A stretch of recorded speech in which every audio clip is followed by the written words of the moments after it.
Welcome back to the MMA Split Pick Show. I'm Matt. I'm Josh. And just the two of us for this episode. Sly has a job now.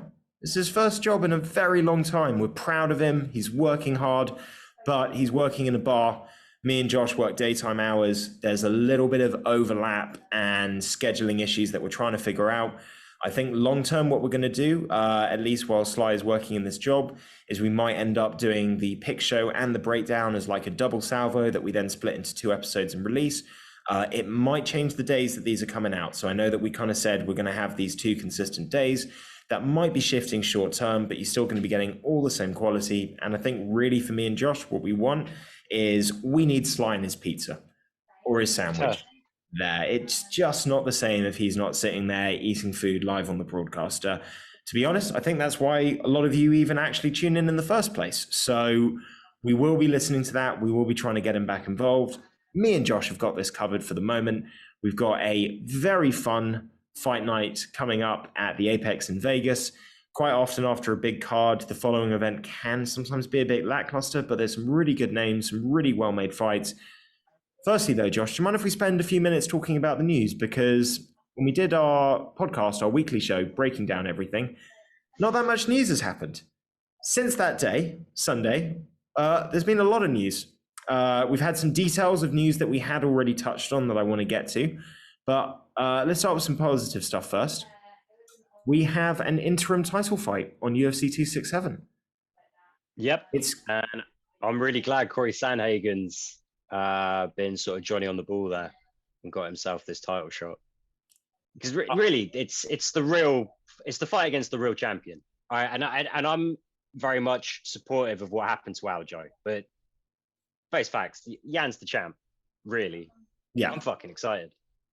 I can't believe I didn't think of Sandhagen. I had it in my mind that the Dillashaw fight kind of ruled him out, like it was too soon afterwards. The Dillashaw fight was a couple of months ago, and let's be honest, he's not the one that took that much damage in that fight. Him and TJ did not have the same kind of recovery timetable afterwards, so of course it's Sandhagen. He's the only guy, and here's the thing, I actually quite like his matchup there. Stylistically, he's not going to be taken down. I mean, he can be taken down, there's no question about that. Jan's got that ability, but I don't think it's not Jan's MO. It's not what he likes to do. It's not how he's historically fought. It's not how he would prefer to fight. This kind of feels like range, height, kicks, movement are all going to be kind of favoring Sandhagen a little on this one. Jan's very boxing heavy. Not to say that he can't throw good kicks, but it's not what he looks to do. And he has got the height and reach disadvantage. I think this is a hard fight for both guys, but I think Sandhagen has reasons to feel confident about his chances. Maybe.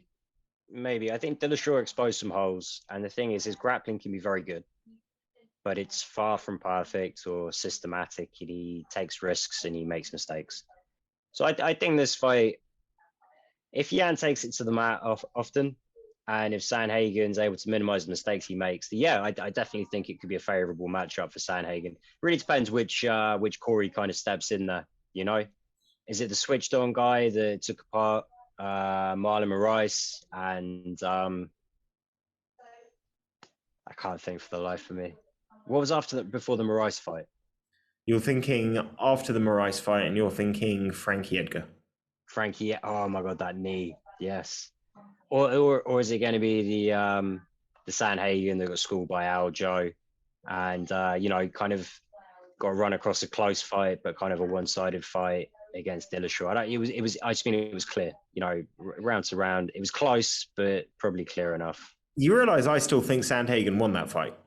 I'm okay with that. Yeah, I did. It's a close fight. I've when I went back and watched it back, I did kind of feel, actually, this is very much a Dillashaw victory. This is where I feel. I think that the Dillashaw rounds that he definitely won were very clear. So for the first 3 rounds, it's very clearly 1 round to TJ, 2 rounds to TJ and 1 round to Sandhagen. And the issue that I think ended up losing Sandhagen the fight is I personally feel like he won the last 2 rounds, but they're razor thin. He won them by a hair. And when you're looking at the judges and you've got 2 rounds for certain banked in one direction and only 1 round banked for certain in the other direction, and then you have 2 close rounds, I can certainly understand why 2 judges squinted and couldn't quite put those 2 close rounds both for Sandhagen to give him the win. So I don't have an issue with how the result went, but I just disagree with the idea that it was a one-sided fight. Did TJ expose holes? Fuck yeah. But he exposed grappling holes, and I think certain technique holes when it comes to some of the more kind of high explosivity and creative stuff from Sandhagen. I think with the stand-up, he didn't get exposed. He just had a really bad night at the office with the stand-up. But with the grappling, for sure. I think he got too caught up on trying to do the spectacular. So he has the spinning wheel kick knockout of Moraes. He has the flying knee against Edgar. And he was too willing to just try and throw something like that. There were too many flying knees that weren't really well set up. Almost like he'd fallen in love with doing these spectacular knockouts and was just kind of falling into that a little bit too much. Whereas, to be honest, when he just stuck to his boxing, I thought he outboxed TJ. But he got himself in trouble because he was just jumping to spinning back fists, spinning wheel kicks, flying knees. And both of the flying knees he attempted, I think he attempted 3 and 2 of them ended up getting him taken down. So yeah, the one he landed will be on his highlight reel for his next fight, like, for sure. True. UFC is doing a lot of that at the moment, putting people's defeats on highlights. They did it with the Robbie Lawler fight, and I couldn't stand it. It was so stupid. No, the worst is when they get lookalikes. So it looks like he's already beat the guy he's going to fight. You know, they'll get a guy with a similar kind of like ethnicity, haircut, a body frame, size, whatever. And like they'll throw in these awkward clips in, and I'm like, that makes no sense. Not the one. Not the one. Moving away from that, though, great fight, deserved fight. I don't know what Aljo is doing, but I had his Weekly Scraps podcast episode for this week pop up on my suggestion feed on YouTube. It's about 35 minutes long, and he's talking about it, and he refers to himself as Sterling. So he doesn't say, I'm out of UFC 267. He says on his own channel, Aljamain Sterling out of UFC 267. Why are you doing a fucking podcast about this, dude? Like, you're not disclosing the injury publicly. So what? Are you gonna talk about it on your podcast, or are you not going to go into details on your podcast? If you're not going to go into details, what's the fucking point going into it on your podcast? For the views. The views. It's pissing me off, man. It's pissing me off. It's not pissing me off as much as the next news, though. We got the details about Jon Jones's arrest. This sounds like pretty standard spousal abuse behavior. Yeah, it's pretty bad. Well, it's fucking awful. There's still going to be a lot more to come out. Probably not publicly for a while, but you know, we've long held the view Jon Jones is a piece of shit. This is such sad confirmation. The fact that so for anyone that hasn't read through it already, he's in Las Vegas for the Hall of Fame induction for the fight with Gustafsson, the first fight. Gets drunk. His wife and kids are in the hotel room asleep. Goes to the hotel room to get 10 grand to take to the strip joint. Yep. Gets into it with his fiance. So I don't know if I said wife. The fact is she's been his fiance since forever. The guy does not commit. I believe there was some discussion about the state of their relationship, and then obviously security see her coming down trying to get another room key. Covered in, well, she's got a lot of blood on her, busted up lip, more blood there, blood on her clothes, and the youngest daughter asked security to call the police. Jon Jones has already left the hotel, gets picked up later on, headbutts the police car, leaving a dent. And while he's in the police station, while being quite jovial and joking around, like acts like he's going to run away. And then they tell him, no, if you even joke about that again, we're just going to tase you. Which this guy just doesn't fucking get it. Didn't he say he was going to sue everyone who arrested him for ruining the biggest night of his life? And he also said taunted them to take all of him on because he could fuck all of them up. And I think that's what Uh, led to him jovially running away. And then they said, just cut the shit out, so we're going to tase you. And then he went into a state of severe sobbing mixed with anger and agitation and apologizing. I didn't hear the bit about him challenging them all to take him on. Um, but it's fucking atrocious. And then no remorse. Just the next day on his Instagram story, like, trying to place the blame in other directions. I've had too much trauma to be drinking. I'm going to quit drinking. It's like, it's not the trauma in the drinking. It's the It's you. asshole, yeah, that has trauma and does the drinking. I'm going to come back stronger. All this fucking shit. Why does it take shit like this for him to say, like, there's no excuse for hitting your wife, for hitting your fiance, really, you shouldn't hit anybody unless you've got boxing gloves on and you're in an agreed space and environment to do that. You certainly shouldn't fucking hit your significant partner, particularly when you're a 6'4" professional fighter. You know what I mean? The damage that you have the capability of doing is so far beyond the average human being that the consequences of these things is much more severe. What I find really worrying as well is that she seemed apparently very scared to talk about the police, very concerned about them being aware of the situation, did not acknowledge that he'd hit her, which is, you could have a busted up lip. And if she'd said, listen, like, he pulled my hair, but this wasn't his fault, I tripped up afterwards, like, if she'd addressed the fact that her lip is swollen and there's blood on the top, at the very least, there might be more plausibility for saying that the domestic situation wasn't as violent. But the fact that she's just not, like, this is classic abuse victim behavior. And the real sad thing from her side is that most of the time, I remember reading about this when I was seeing this, I should say, on the Surviving R. Kelly documentary, but they're talking about the victims of domestic abuse. It can take like 10 or 12 different attempts at leaving before it sticks. It's not something that you escape quickly, and it generally traps people in a cycle where they think that either they deserve it or it was their fault, or that they have to stay with this person because they're the only person that keeps him calm or can handle him or her or all this kind of shit. And it's a tragedy. And the fact that the kids saw as well, and the kids were asking to call the police, that's what's really disturbing about this. I don't think the first time you do it is in front of your kids. Also, this isn't the first time it happened. This is just the first time he's been caught for it. Piece of shit. Piece of shit.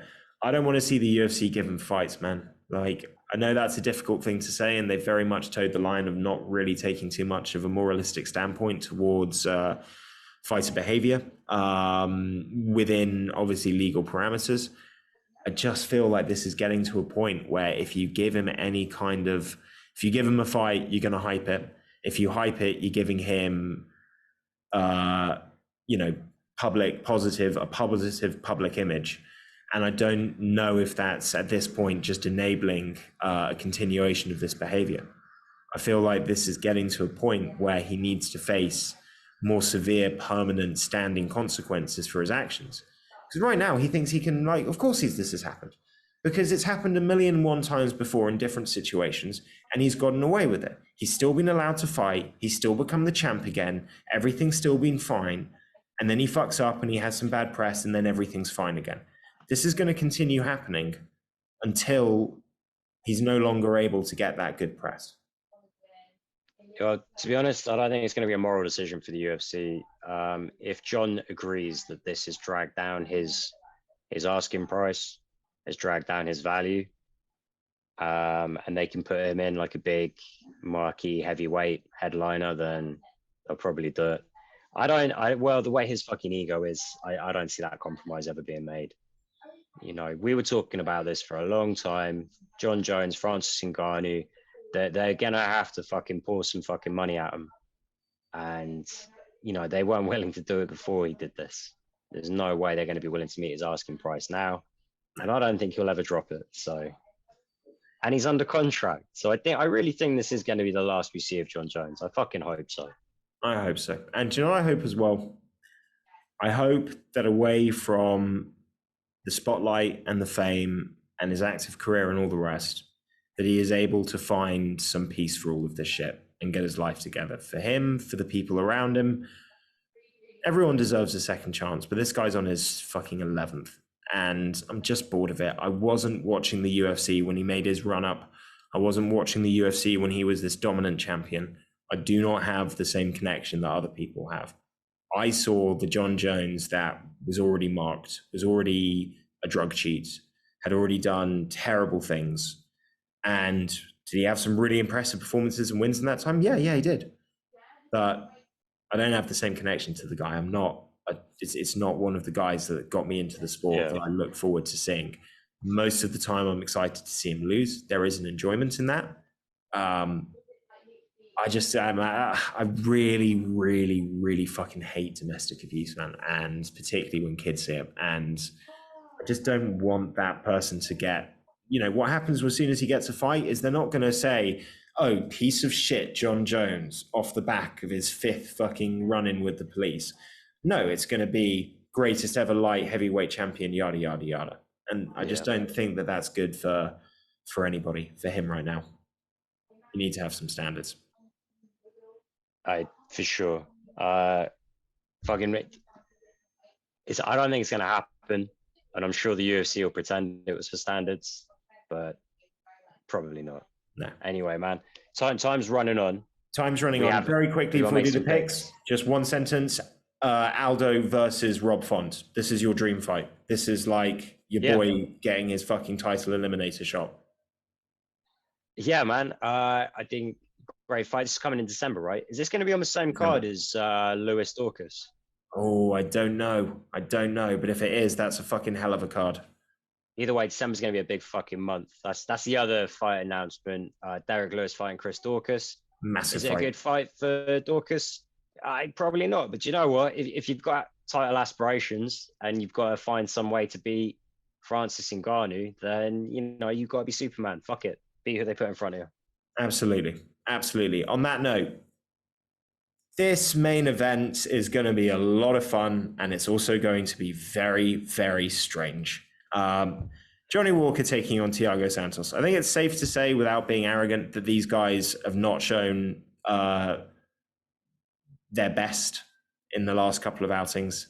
They do not feel like they're the same guys that they were 3-4 years ago. Can we agree on that? Yeah, well, God knows what goes through Johnny Walker's head. He probably thinks he is on the up. Thiago Santos, for sure. They're pregnant, him and his wife. He's in a whole different stage of his life now. After the title loss to Jones. And the knee reconstruction. He's been on his skids. Yeah, fucking out for a long fucking time. I think, though, he is still a fantastic fighter. He's calmed down a lot. He probably feels that this is kind of a make or break fight. Obviously, reaching down a long old way to fight Walker. The UFC are giving him an opportunity to make a statement. I would definitely feel a lot of pressure. I think Moretta's going to handle it, though. Oh, I think Johnny he's Walker, going to handle on the other hand. Johnny Walker is as mad as a box of frogs. Fuck knows what that boy's ever thinking. Doesn't have the best chin. No, he doesn't. This one feels like a bad matchup for me. Yeah. I feel like Santos's body is not the same, but he still has a great chin. He's still not an easy guy to take out. And he doesn't have to land that many shots clean to end this night. The only factor that does make this slightly interesting is Johnny Walker's fucking massive. The guy's like 6'6" or something. Yeah, and he's got a ridiculously long reach. So Santos is going to have to work to get inside. And let's be honest, Santos is not a range fighter. He likes to be up close on the inside, landing power hooks and big shots. That's what he wants to do. I don't think it's going to be easy. I think he could certainly get hit with some wild spinning shit when he's trying to make that approach. But I just don't see, the three guys that have just beat Thiago Santos back-to-back are Jon Jones in a split decision, which was close as anything. Glover Teixeira, who got knocked into the nether realms in 2 of the rounds of that fight, and just through his fucking toughness and Brazilian jiu-jitsu turned the positions around and made it a top control battle and beat Santos up. And Rakic, who I think was very patient, I think Thiago Santos was low on confidence. It was a very tactical fight. And I don't really see Johnny Walker having a tactical approach to this. So I'm thinking Santos by knockout. Maybe third round, maybe second, something around that. Yeah, man, I'm going Santos KO as well. Like you say, Walker's got the range, and if he comes out lights out like he did against guys like Justin like that, he's a real fucking problem. But he leaves himself open to get hit. He likes that tight clinch. He's going to put himself in a position to get hurt. I think Santos has got too much veteran savvy, too much power. I'm thinking Santos by KO. I think it's a smart pick. Co-main event. Trailblazer is back. Kevin Holland. A couple of rough losses. 2021 has certainly not been as kind to him as 2020 was. He has been fighting the elite of the elite, and he's been fighting wrestlers. Who's he taken on? He's taken on Little Daukus. Not as good as his brother, in my humble opinion, although still an excellent fighter, but a guy that likes to put it together on the feet. This is, in my opinion, designed for Kevin Holland to get himself back on track. Yeah, I'm inclined to agree. Dorcas can grapple a little bit. I think Holland's jiu-jitsu is going to be too dangerous for a guy like Dorcas, though. He's hardly Brunson or Vittori. Kevin Holland, yeah, he's too good to lose this fight. This is a bounce back fight. That's the way you see it. That's kind of the way I see it. I'm going Holland as well, although I'm wary of putting my faith in him, given the way he can let us down. I'm going Holland by KO. I'm going Holland by KO. Daukus, he's coming off the back of a loss. He's greener in the UFC. I think he can take a couple of losses and it's going to be a good learning experience for him. And I just think Kevin Holland, he makes a lot of mistakes, but if he's been working on his wrestling, he's so dynamic. He's got hidden power that you don't really see or expect, but he's so explosive and fast that it lands hard. I agree. I think just too many weapons. So Holland by KO. Welterweight. This is a crazy fight. Cowboy Oliveira against Nico Price. I mean, you've got two guys that just love to fight, don't give a fucking balls about being champ. They just want to enjoy the fights, have good fights, have exciting fights, provide for their families, and throw down. Nico Price, couple of bad losses he's coming off the back of. Not bad losses, but he lost to Michel Pereira. Obviously, he had the fight against Cowboy that was a draw. I think before that, he had the loss to Vicente Luque. So he's had a little bit of a frustrating time trying to get going and make his name there. Oliveira is obviously a lot older. His whole career, his record has been 500. He wins a couple, he loses a couple, he wins one, he loses one. He's always game. He's always there to fight. I don't like him at welterweight, though. I think welterweight, he more times than not ends up struggling and getting kind of out-muscled a little bit. Who knocked him out in the last fight? It was absolutely brutal. It wasn't a big name. Oh, it was Randy Brown. That's right. That was a sub. Oh, it was a sub. To be fair to him, he hasn't been knocked out since Yancy Medeiros. Wow. But you're right. At welterweight, when he was dynamic and fast enough to really let his nasty streak go, it was a good division for him. But now he's too slow, too small. He's got no hope of ever cutting back down to 55. But yeah, there's no 65, bro, unfortunately. So Nico Price is going to get an opportunity to really lump him up, I think. Nico Price is a little bit better than his recent results show. He's still not, an elite fighter by any means, but this is a really good booking in terms of being a violent scrap. But already just looking at the top of the event, and you're like, they're not putting a lot of win streaks out there for us. There's a lot of guys coming off of losses. Yeah. 1, 2, 3, 4, 5, 6, 7, 8, 9, 10. I'm counting minimum 10 just on the main card, all coming off losses. Yeah, I think that's minimum. Right. Maybe 9, actually. Aspinallad won her last fight, didn't she? She bounced back after losing to Durandamy. She's just had a bunch of injuries and issues for why her fights haven't happened. Yeah, lads, maybe won 3. No, just one fight since Durandamy, right? Yeah, Macy Chazon. But Jotko's coming off a loss, I think. I Yeah, believe he's coming off a Serkinov and loss to Jotko Sean both. Strickland. Serkinov's coming off a loss. A lot of guys coming off losses. Anyway, I'm picking Nico Price. I'm picking him by knockout. He's aggressive. He's big. He's going to land. Oliveira can't hit him with anything hard enough that's going to stop him coming forward and landing what he wants to do. That's going to be the big problem. Nah, and Price can be creative with his knockouts as well. Yeah, I'm going Price by knockout as well. I hope we don't pick the exact same the whole way through. I've got a feeling we might looking at this card. Middleweight, Misha Serkinov against Chris Voshvilko. These are the middle guys, the middle ranked, not middle ranked, but mid-level guys of middleweight. Serkinov is a good wrestler who can't really strike, hasn't got a great chin. Jotko is a little bit workmanlike, but has got knockout power. Big holes in the game, though. Both guys coming off losses. I am going to say Jotko just because I don't like Misha Serkinov. I don't rate him. I don't think he's that good. He's got some good wins. He can pull out sneaky submissions, but yeah, how old is he? He's a little younger than me, maybe not too old. I thought there was more of a pronounced age gap there. I'm going to go for Jotko by decision. He is slightly better. Like you say, he's got a lot of holes in his game, but he can still do like a little bit of everything, and he's got enough power. Serkinov very much needs to pull out a submission to win a fight. He doesn't really have much game management, and he doesn't have a lot of versatility in his skill set. So unless Jotko gets caught in something stupid, he should have a reasonably easy time of getting the decision on this one. Yeah, I agree. I'm going decision as well. Not my favorite fight I'm looking forward to on the card. I am looking forward to Aspen Ladd versus Macy Chizon, though. Aspen Ladd has had a bit of a battle to get back. She's had injuries.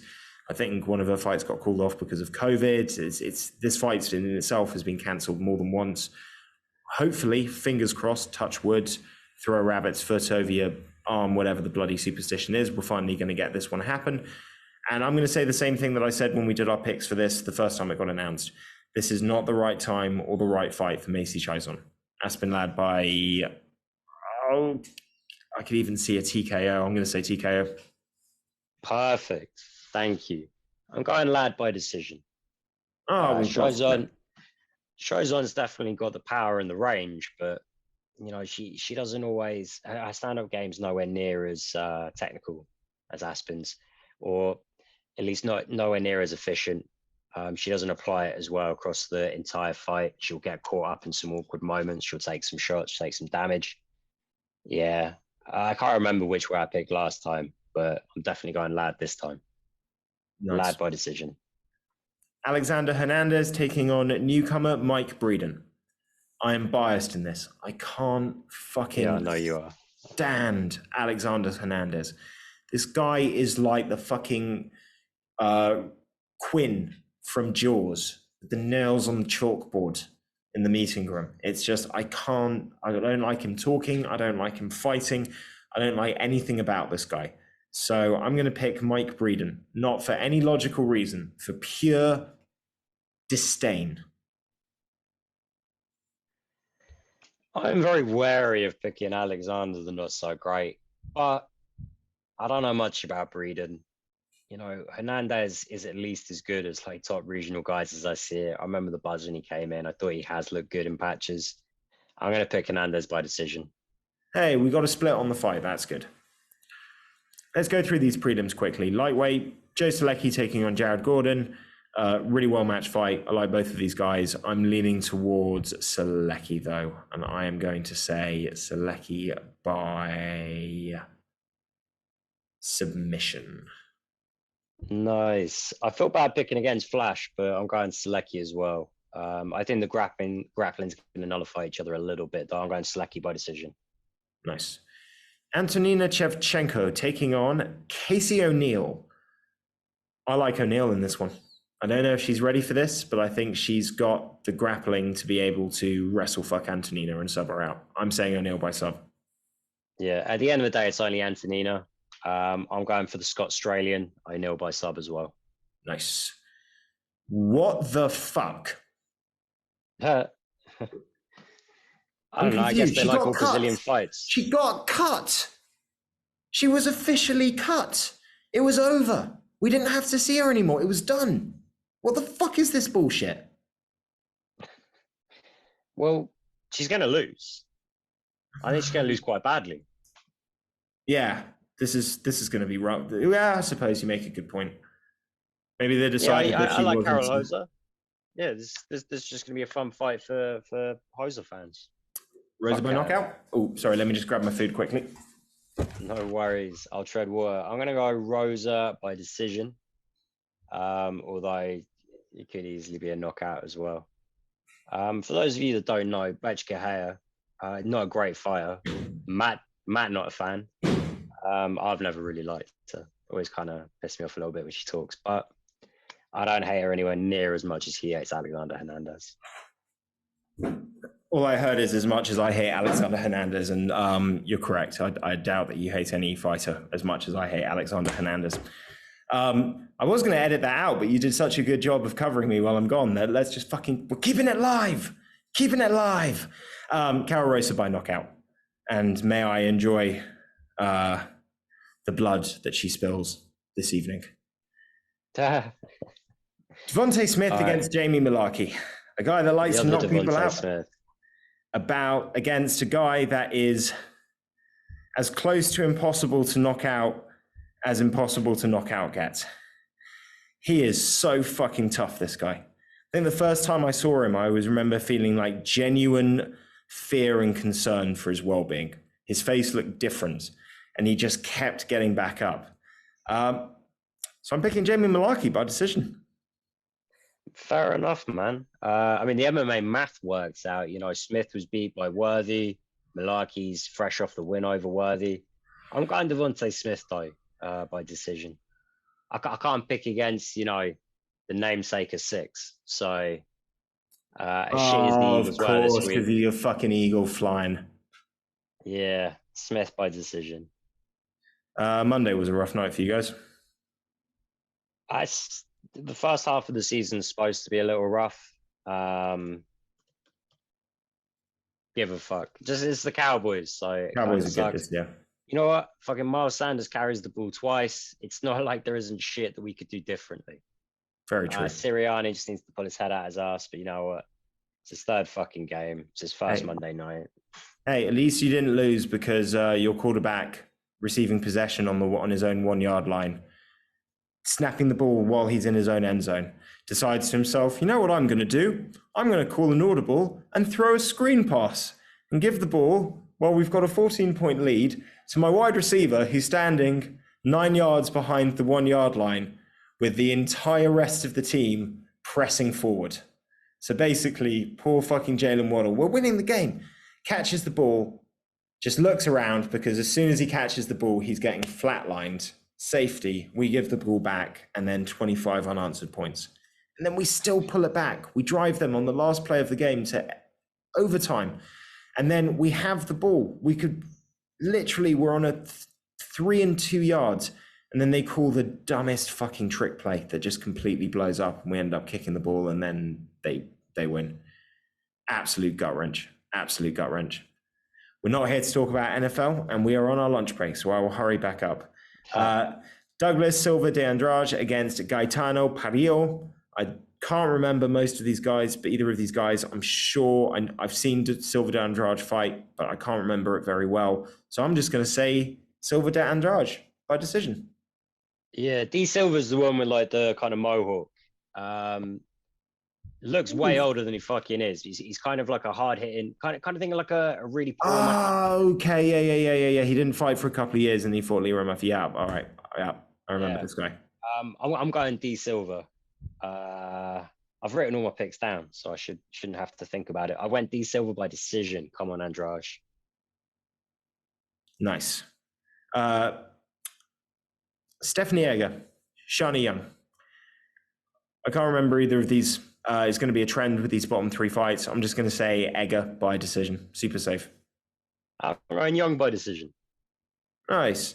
And last but not least, Alejandro Perez taking on Johnny Eduardo. I think Johnny Eduardo is making his debut. I'm just gonna. No, he's been in the UFC since like 2011, Oh but he shit! doesn't fight. He hasn't Just fought never for 3 years. Yeah. Same with Perez. Perez is more active, but Perez has been in the UFC. He came in through, I think, Ultimate Fighter Latam, or he's been in the UFC for a long time. I quite like Alejandro Perez, Turbo. He's the Mexican. Nice. Well, I'm going to say Perez by decision, super safe. Nice. I'm going Perez by KO. I don't think the methods are going to matter this week. No, because we're so close apart from like one or two absolute split fights. So most likely we're going to get a clear winner.